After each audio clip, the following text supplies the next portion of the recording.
Assalamualaikum warahmatullahi wabarakatuh dan salam sejahtera. Selamat pagi-pagi ya. Okey, hari ni kita ada job. Untuk tengok kereta lah. Kereta owner ni, ada owner ni telefon. Dia suruh tengok kereta dia. Dia katakan tak hidup lah. Tak hidup. Kereta Proton Izora manual. Jika tak hidup, kita akan pergi tengok lah. Kita tengok dekat masjid dia, parking imam dia parking masjid kat situ. Jadinya tak hidup lah. Dia nak balik start tak hidup. Jadi kita akan pergi tengok lah. Alright, lagi dalam setengah jam kurang saya jalanan ni lah. Kita akan tengok lah. Alright. Okey, alhamdulillah saya dah sampai ke ni, ke masjid lah. Masjid Kampung Pengerang ni kereta dia lah. Jom kita ni terus je lah. Kita tengok dalam tak.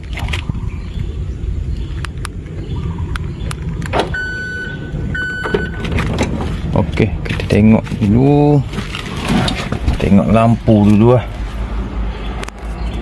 Tengok lampu. Gelap matahari naik panas. Tapi tak apa, kita cuba. Bismillahirrahmanirrahim. Masuk hidup, kita buka kunci. Lampu hidup. Hidup. Semua hidup. Minyak ada. Okey, kita akan try start dulu. Bismillahirrahmanirrahim. Tak je. Macam starter, macam battery weak. Cuba kita tengok meter bateri dulu. Alright, saya pakai multimeter. Alright. Kita buka bonet. Je Alright. Battery weak ke apa? Hijau. Takut ni starter. Tapi kita ni, saya akan ni cek Walton bateri dulu. Alright.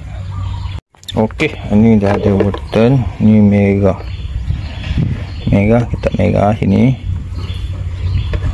Satu tangan pula.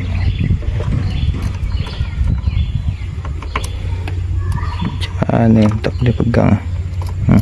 Cocok sini. Tengok berapa watt dia. 12.87. Maknanya cukup. Bateri cukup. Ini saya rasa starter. Tak starter. Kita cek satu-satu. Kita tengok relay dia dulu. Relay starter kat sini. Sini ini starter. Tengok ada starter dia. Sekejap Okey, Izora.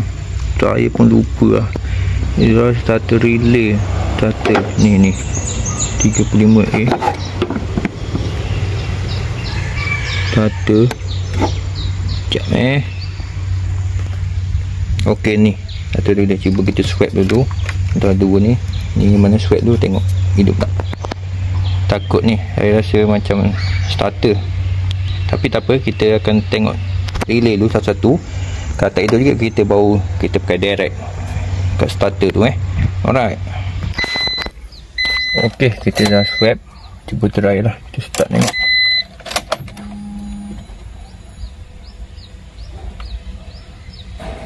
Bismillahirrahmanirrahim. Tak boleh. Tekan brake sikit. Tak boleh juga. Tekan minyak sikit. Macam starter dia tak cukup kena. Kejap kena. Saya cuba boleh pula. Tapi saya akan cek grounding dulu. Tengok.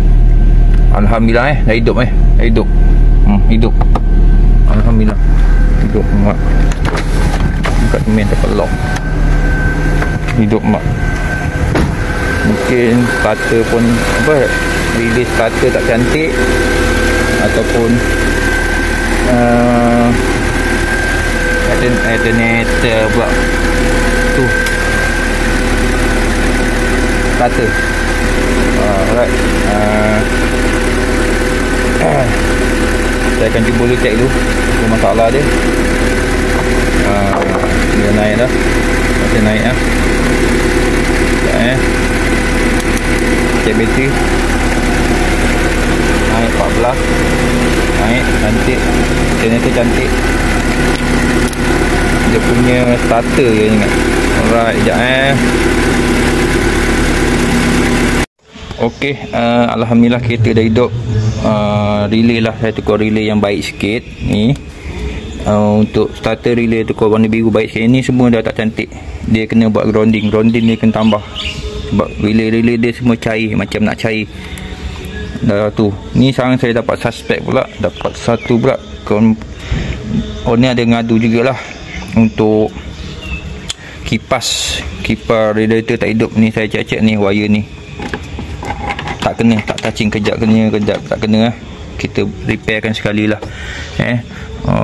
Dapatlah satu juga ilmu ni untuk kipas radiator fan. Okey, ni saya akan repair dulu. Saya masukkan balik klip dia, macam soket dia tu. Soket ni masukkan balik lah kat wire ni. Nanti kita akan buat baru, kita masukkan balik, kita try. Tapi ni minta okey lah. Patutlah jika air panas punca, risau ke, takut head ke apa kan. Tapi ni masalah kecil lah. Kipas ni, sebab kipas ni baru, kipas ni hidup. Alright, alhamdulillah. Okey, alhamdulillah wire ni saya dah buat balik. Ni hidup dah. Kipas hidup dulu bukan aircon dia hidup dah. Okey lah, kipas ni okey, alhamdulillah. Right, nanti dia pasang balik kemas, kita settle lah. Starter pun okey, relay ni saya pakai yang baik sikit. Okey, alhamdulillah kereta Izora tu dah hidup. Punca dia daripada relay tu dengan starter dia, sama starter kena check lah balik nanti. Sekarang dah hidup, saya dah pulang ke rumah dia balik lah. Dah ambil, owner dah ambil balik. Dengan kipas radiator fan tak hidup tadi, wiring dia saya repair balik. Okey, siapa yang terkena ni lah, kalau kereta tak hidup tu check lah dulu satu-satu, check relay dulu, fuse dulu, melibatkan ke starter lah. Bateri pun dah check dia okey, semua okey. Mungkin dia punya relay lah. Jadi alhamdulillah saya tukar relay sesuai dengan yang relay original sikit. Dia hidup lah, kuat lah untuk crank dia. Okey, kalau video ni bermanfaat lah, boleh share lah. Ni video pendek lah, saya tak buat panjang-panjang. Apa yang ada kita kongsi dulu. Alright, video banyak lagi saya tak upload je. Sekian daripada saya. Assalamualaikum.